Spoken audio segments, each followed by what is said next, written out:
Russia Day massacre. Ukraine's Flamingo missile just burned down Putin's oil empire.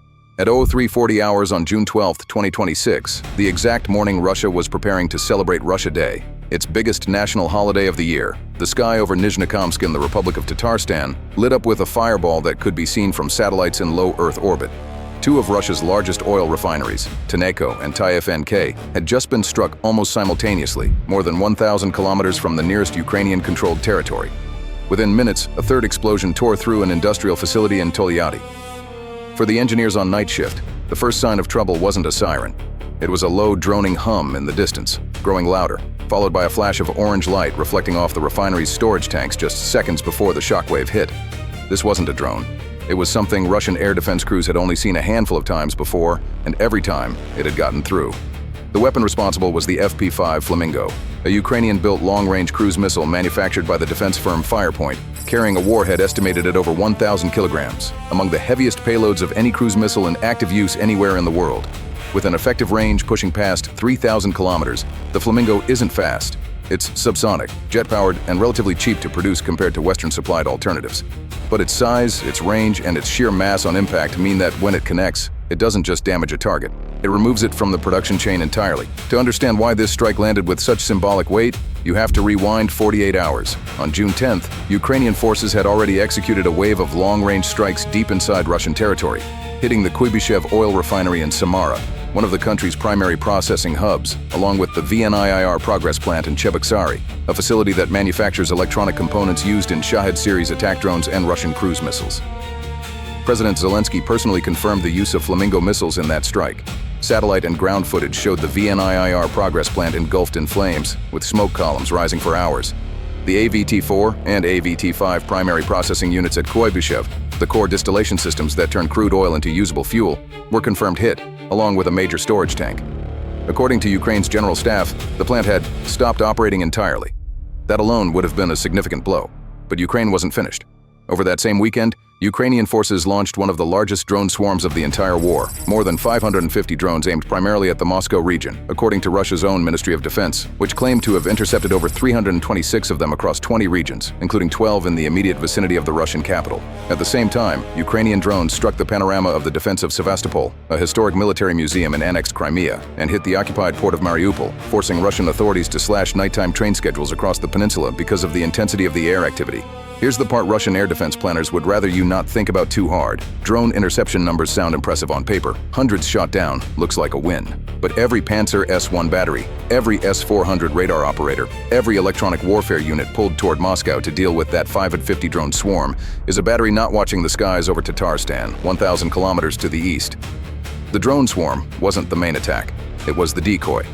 While Russian air defense networks were saturated chasing hundreds of cheap, slow targets converging on the capital, the real payload, a much smaller number of Flamingo cruise missiles flying low and exploiting gaps in radar coverage, was already on its way toward the refineries that keep Russia's war machine fueled. The timing was deliberate too. Striking on Russia Day, a holiday built around projecting national strength and unity, was a calculated message. It told the Russian public, on the one day state media spends glorifying military power, that two of their largest refineries were on fire, and that the country's air defense network, the same network the Kremlin has spent years showcasing in military parades, had been bypassed by a missile that costs a fraction of what it's supposed to be defending against. The strategic picture gets even more uncomfortable for Moscow from here. These strikes aren't happening in isolation. The United States has recently tightened sanctions on Russian oil tankers and traders, making it significantly harder for Russia to export unprocessed crude oil.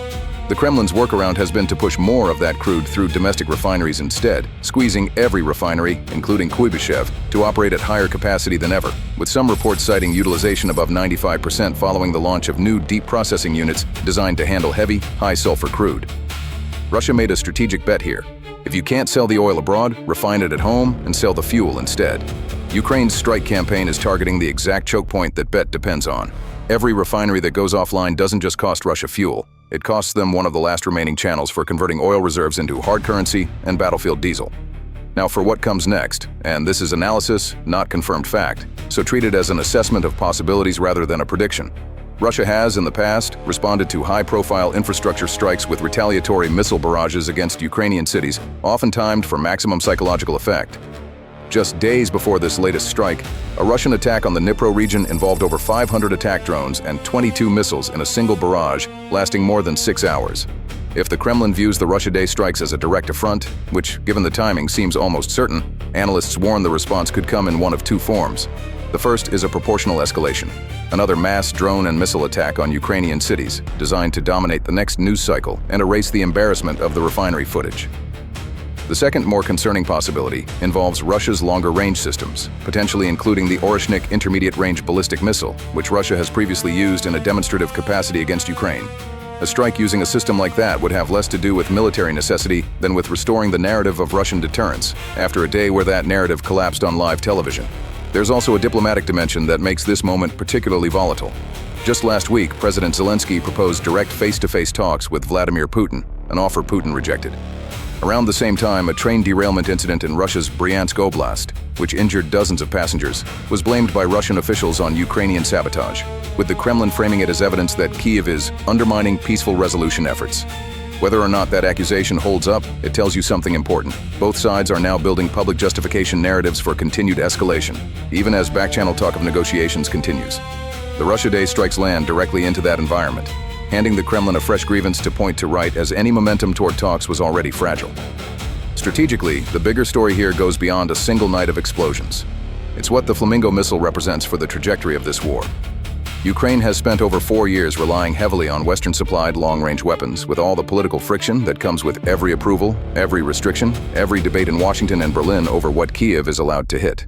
A domestically produced cruise missile with a 3,000-kilometer range and a payload heavy enough to take a major refinery offline changes that equation. Ukraine's ability to strike deep into Russian territory is no longer entirely dependent on what its allies are willing to greenlight. For Moscow, this goes well beyond a tactical problem in Tatarstan. It's a long-term strategic problem that no amount of air defense investment can fully solve, because the threat now comes from a production line that Ukraine controls itself, not from a single direction Russian radar can watch for. Sit with this for a second. Russia has spent over 1,000 days building layered air defenses specifically to protect its interior from exactly this kind of strike. And on the one day designed to showcase that strength to the world, it failed, twice, at two of the country's most important industrial sites, on camera, with the smoke visible for miles. If a homegrown Ukrainian missile can do this now, what does that mean for the next 18 months of this war, as production scales up and more of these missiles roll off the line? Drop your take in the comments.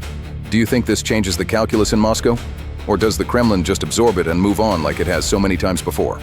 Whatever Moscow decides to do next, a few things are already locked in.